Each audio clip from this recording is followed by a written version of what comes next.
Ya, Macang.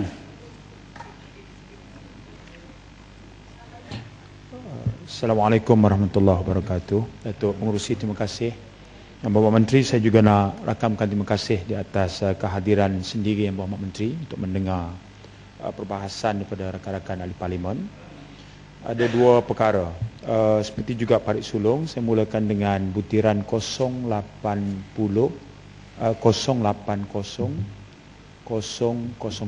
pengairan dan saliran. Ada 16 empangan di bawah kendalian Jabatan Parit dan Saliran.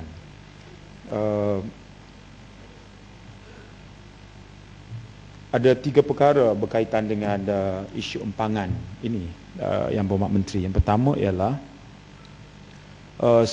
saya difahamkan yang bila empangan ini dibuat di satu negeri, dia melibatkan pengambilan tanah, dan kerajaan pusat telah pun membayar semua sekali pampasan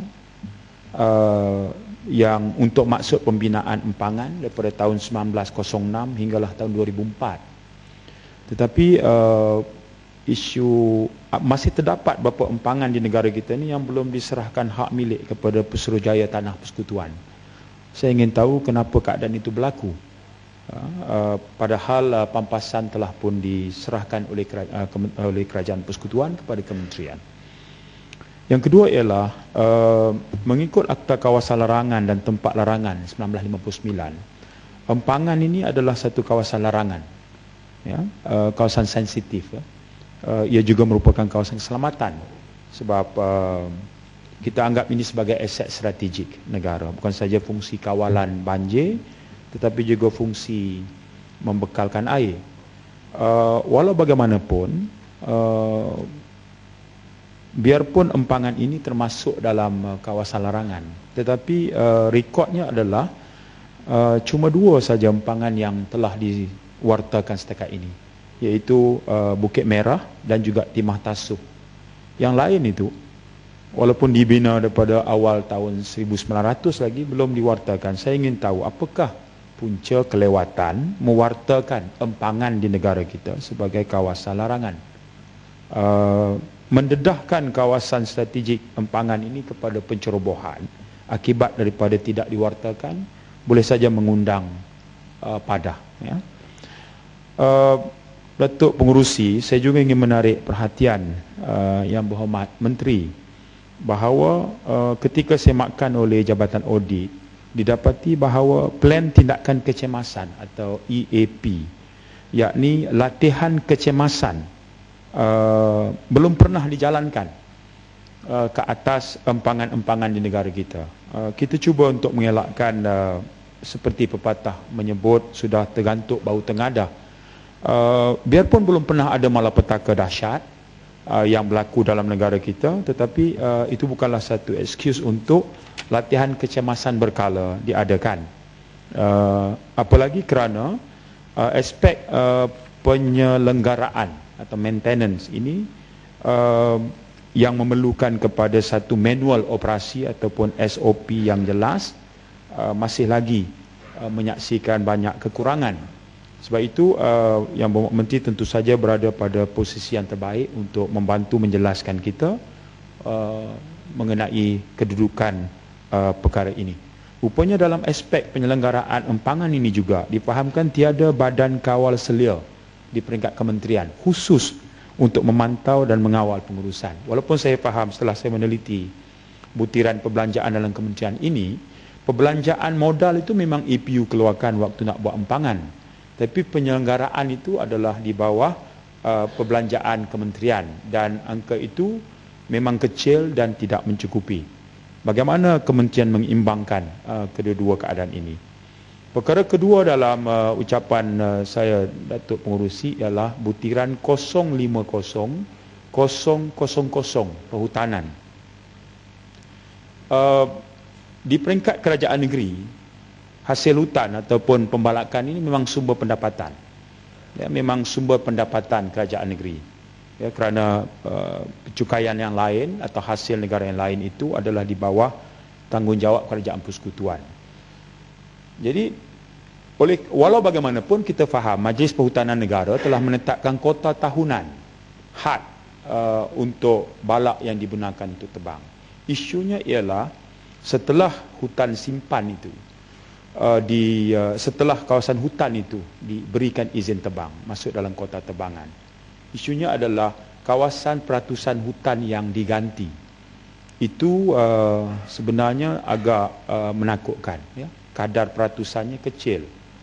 Misalnya baru-baru ini bila Parti Keadilan membuat semakan ke atas kes yang berlaku di hutan Jeram Padang di Negeri Sembilan, apabila kerajaan negeri melalui pewartaan nombor 1933 11 Mac 2004 yang melupuskan atau membatalkan status hutan simpan tetap yang telah pun diwartakan sejak tahun 1918.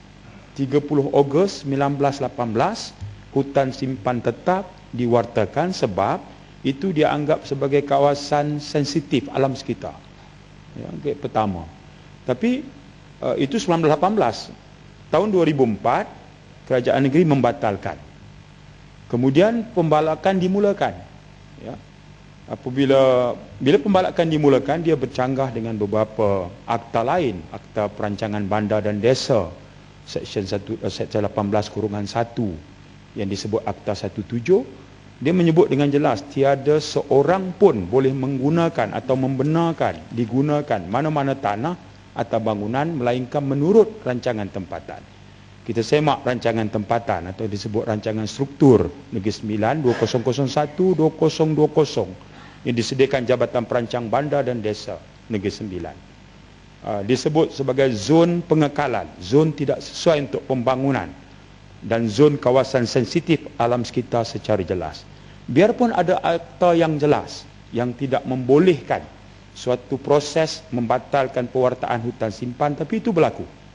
Dan jumlah itu 4,800 hektar keluasan sebulan yang dibenarkan tebangan. Jadi, tapi yang digantikan semula itu adalah sangat kecil. Jadi saya ingin tahu, mengikut bidang kuasa yang ada pada kementerian, apabila berlakunya keadaan-keadaan seperti ini, setakat mana sebenarnya proses melaksanakan keperluan undang-undang bagi mengawal supaya kawasan hutan simpan yang telah dibatalkan status kemudian dibuka pada pembalakan, kemudiannya diganti dengan reserve hutan yang lain, ya. Ini menjadi isu bukan saja dalam negara. Saya baca surat khabar pagi ini, Menteri Luar kita yang berada di Australia juga terpaksa menjelaskan kepada rakan sejawatnya, walaupun jaminan yang diberi adalah setiap inci hutan yang kita berikan izin tebang, kita ganti pula dengan kawasan-kawasan yang sama, walaupun bukan penanaman hutan tetapi penanaman sawit dan sebagainya. Bila buka ladang sawit itu pun timbul masalah lain. Setelah sekian tempoh, sawit ni dia 25 tahun tempoh pengeluaran hasil. Kadang-kadang dibuka pula menjadi zon industri. Ya, akibatnya kawasan hutan semakin pupus.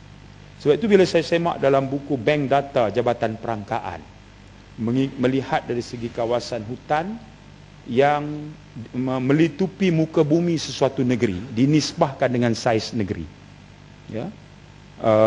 Saya datang dari kawasan Macang, Kelantan.